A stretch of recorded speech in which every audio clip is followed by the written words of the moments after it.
मेरे पास mutual fund से related बहुत सारे कॉल्स आते हैं, मैसेज भी आता है कि सर मैं म्यूचुअल फंड में निवेश करना चाहता हूँ, पर कैसे करूँ, कैसे म्यूचुअल फंड में निवेश करूँ ये मुझे आइडिया नहीं है। और कोई कोई बार लोग पूछ लेते हैं कि मेरा सैलरी बहुत कम है और अपना खर्चा बचा के मैं थोड़ी सी सेविंग्स कर पा रहा हूँ, क्या मैं भी एलिजिबल है हूँ कि मैं म्यूचुअल फंड में निवेश कर सकूँ, मैं स्टॉक खरीद सकूँ। हमारे देश में जो छोटे शहरों से बिलोंग्स करते हैं, जो गांव से हैं, वो कुछ आइडिया तो उन्हें है म्यूचुअल फंड के बारे में, बट पर म्यूचुअल फंड में कैसे निवेश करें वो उनको आइडिया नहीं है। ये बहुत ही कॉमन डाउट्स है उन लोगों के बीच। वो लोग हमारे वीडियो देखकर बहुत ही इंटरेस्टेड हैं कि वो अपना धन म्यूचुअल फंड में लगाएं और उसे ग्रो करता हुआ देखें, अपनी फाइनेंशियल लाइफ को और ज्यादा स्टेबल करें, पर कैसे करें उन लोगों को आइडिया नहीं है। नमस्कार दोस्तों, इन्वेस्टमेंट की और एक लेसन में आपको बहुत बहुत स्वागत है। आपने माइंड मेकअप कर लिया कि नहीं यार, मुझे म्यूचुअल फंड में ही जाना है, मुझे म्यूचुअल फंड में इन्वेस्ट करना है, अपना अपना जो हार्ड अर्न कमाई है मुझे म्यूचुअल फंड में इन्वेस्ट करना है। पर कैसे करना है? इतने सारे स्कीम्स है, इतने सारे म्यूचुअल फंड हाउसेस हैं।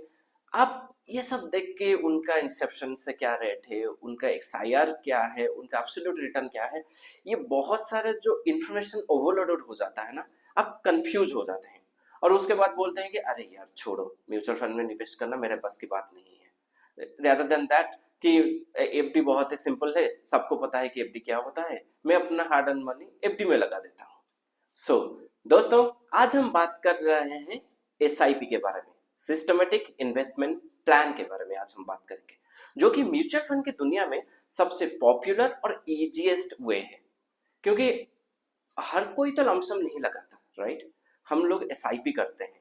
ये आप एसआईपी मान के चलिए कि एक बैंक में जैसे रिकरिंग डिपॉजिट होता है, आरडी होता है, वैसे ही एसआईपी होता है। बैंक में जैसे एफडी होता है, फिक्स डिपॉजिट होता है, म्यूचुअल फंड की दुनिया में उसे लमसम अमाउंट इन्वेस्टमेंट कहते हैं। आप पिगी बैंक के बारे में तो जानते ही होंगे।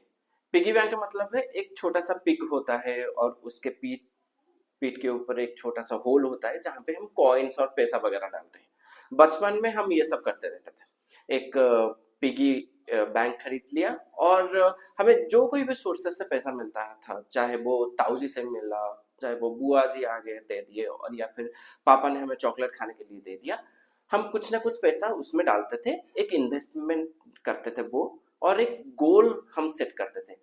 चाहे हमारा इंटरेस्टेड अगर क्रिकेट में हो तो बैट खरीदने का गोल हो गया, या फिर बॉल खरीदने का गोल हो गया, या किसी भी गोल, हम खिलौना खरीदने का गोल हो गया, वीडियो गेम हो गया, एक गोल सेट करते हैं और उसके हिसाब से उसमें हम पैसा डालते थे। और हम एक ट्रैक लिस्ट बनाते थे कि आज हमने इतना पैसा डाला, कल हमने इतना पैसा डाला, और एंड में जाकर हम कैलकुलेट करते हैं कि कितना पैसा उससे बना। अगर वो हमारे गोल के साथ अलाइंड हो गया, हमें जो बैट खरीदना चाहिए उसके अमाउंट अगर हमें वो बैंक में मिल गया, तो हम उसे तोड़ देते थे, उस पैसा को कलेक्ट करके दुकान में जाते थे और बैट खरीद लेते थे। पर बचपन में पिगी बैंक में क्या होता था ना, हम जो पैसा रखते थे वो वहां पे आइडियल रहता था। ऐसा बोलते हैं कि पैसा वहां पे सो रहा होता था और वो पैसा अपने आप ग्रो नहीं करता। जब बड़े हुए, बैंक्स की रिकरिंग डिपॉजिट के बारे में सुने, किसी भी सोर्स से हम पैसा ले आए, बैंक में डिपॉजिट कर दिया। वहां पे सेविंग्स बैंक में 3% या फिर मैक्स टू मैक्स 4% का इंटरेस्ट मिलता था। जब म्यूचुअल फंड आने लगा तो उसमें भी सेम टू सेम आरडी का एक कॉन्सेप्ट रखा गया, क्योंकि सारे लोग तो स्टॉक्स नहीं खरीद सकते ना, राइट? एचडीएफसी का बैंक का स्टॉक है some around 1700 something like that, और एसबीआई का तो बहुत है, आईटीसी का शायद 2000 4000 ऐसा है। तो यहाँ पे जो कम इनकम वाले लोग हैं वो स्टॉक कैसे खरीदें?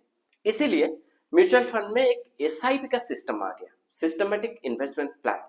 मतलब कि आप हर महीने मिनिमम ये 500 रुपए से स्टार्ट होता है, और आपका जितना भी पैसा होता है एक एसआईपी कर दीजिए और अपना बैंक के साथ उसे लिंक कर दीजिए। वो मंथ टू मंथ उसी डेट पे आपके बैंक से वो डिडक्ट हो जाता है, और वो म्यूचुअल फंड में इन्वेस्ट होके कुछ यूनिट्स आपको एलोकेट हो जाते हैं।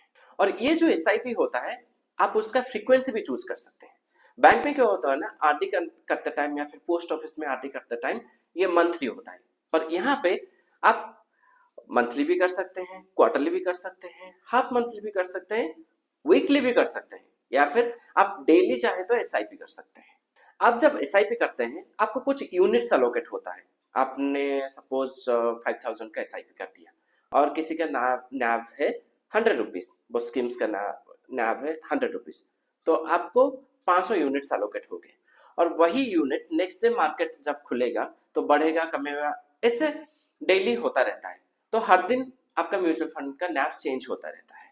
जैसे बैंक में आपको फिक्स्ड रेट ऑफ इंटरेस्ट मिलता है, वहां पे म्यूचुअल फंड में आपको कोई फिक्स्ड इंटरेस्ट रेट नहीं मिलता, वो हमेशा बढ़ता है घटता है। पर आज ए पैसेज ऑफ टाइम, जैसे मैंने बोला कि लॉन्ग टर्म इन्वेस्टमेंट में आप पैसों को ग्रो करते हुए देखेंगे, क्योंकि वहां पे सिर्फ आप पैसों को टाइम नहीं दे रहे हैं, बल्कि आप कंपाउंडिंग को अलाउ कर रहे हैं कि आपका पैसों को ग्रो करे।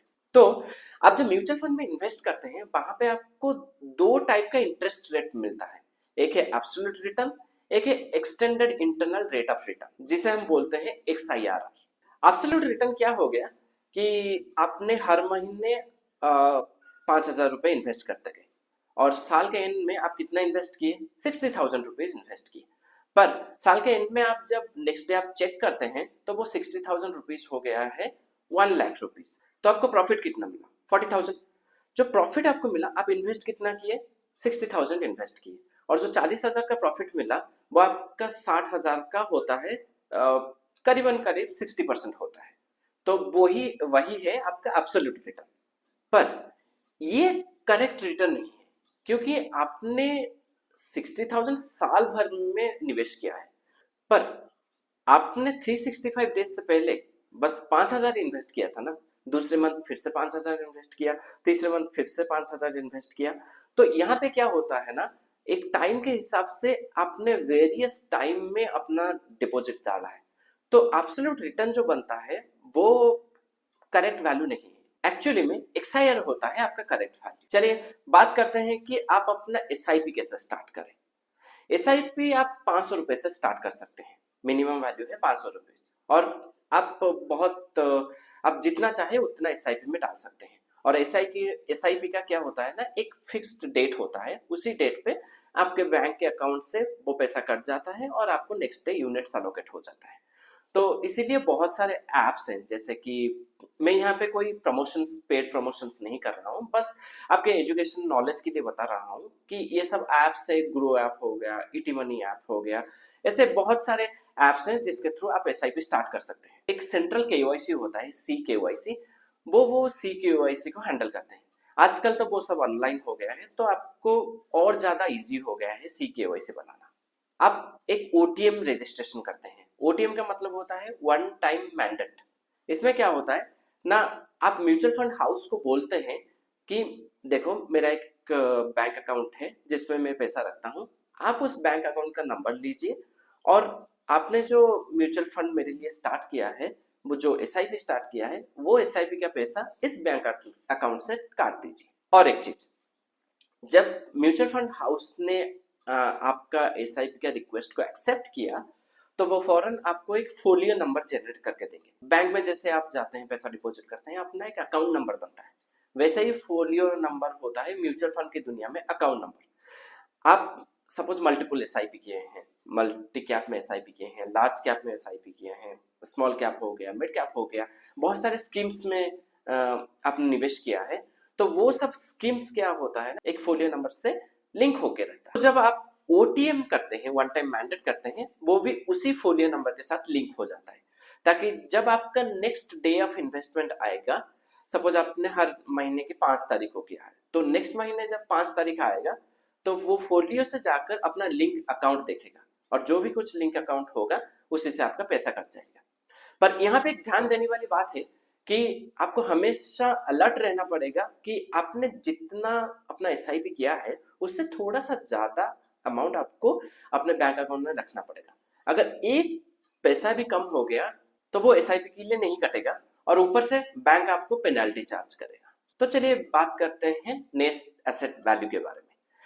आपने SIP कर दिया और आपका पैसा भी कट गया और आपको दिखेगा कि नेक्स्ट डे आपको मैसेज आएगा कि आपको इतना यूनिट्स अलोकेट किया गया है और इसी नैव पे अलोकेट किया है।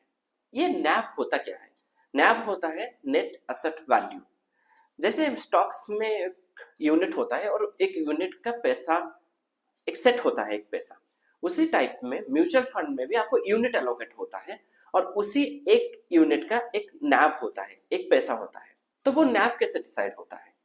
मार्केट जब क्लोज होता है 3:30 में क्लोज होता है, उसके बाद म्यूचुअल फंड के बकेट में जितने सारे स्टॉक्स हैं वो कैसे परफॉर्म किया है, आगे जाके कैसे परफॉर्म करेगा, उस हिसाब से उनका नैव एलोकेट होता है। और एक ध्यान देने वाली बात है कि आप जब म्यूचुअल फंड में निवेश कर रहे हैं, आपको वो फंड मैनेजर को एक मिनिमल फी पे करना पड़ता है, जिसको बोलते हैं एक्सपेंस रेशियो। और वो एक्सपेंस रेशियो आपको डायरेक्टली पे नहीं करना पड़ता, वो नैप के टाइम एक्सपेंस रेशियो को डिडक्ट कर देते हैं और वो यूनिट का नैप प्राइस डिसाइड करते हैं।